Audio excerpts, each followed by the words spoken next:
ఎప్పుడైనా సరే శ్రమ వచ్చిందనుకోండి, పెద్ద శ్రమ వచ్చిందనుకోండి, చిన్న శ్రమ వచ్చిందనుకోండి, అయ్యా ఈ శ్రమ ఇచ్చినందుకు స్తోత్రం అని చెప్పుకోవాలంట.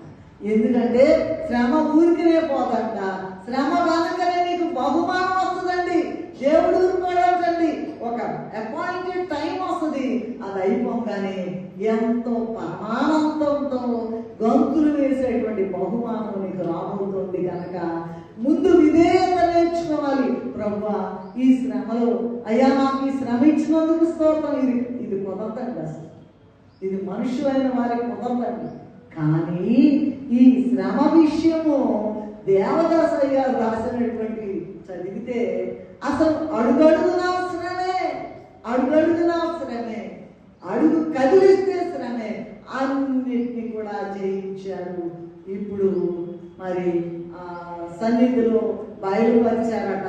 లూసిఫర్ త్రోసివేయబడింది కదా, ఆ యొక్క ప్లేస్ని దేవదాసయ్య గారికి ఇచ్చారంట.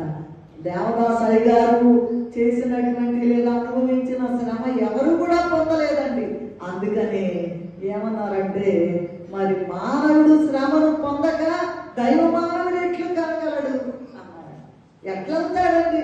శ్రమ రాకపోతే అసలు నువ్వు ఎలాగో ముందుకు వెళ్తావు?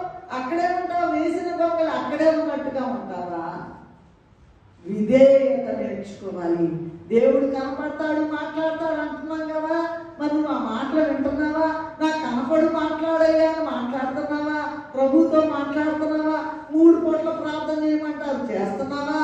ఇవన్నీ ఏంటంటే ముందుకు నడవడానికి, ముందుకు ప్రభువులో నడవాలంటే నంబర్ 1 మొట్టమొదటి పాయింట్ విధేయత నేర్చుకుని ప్రభు మార్గంలో నడవాలి.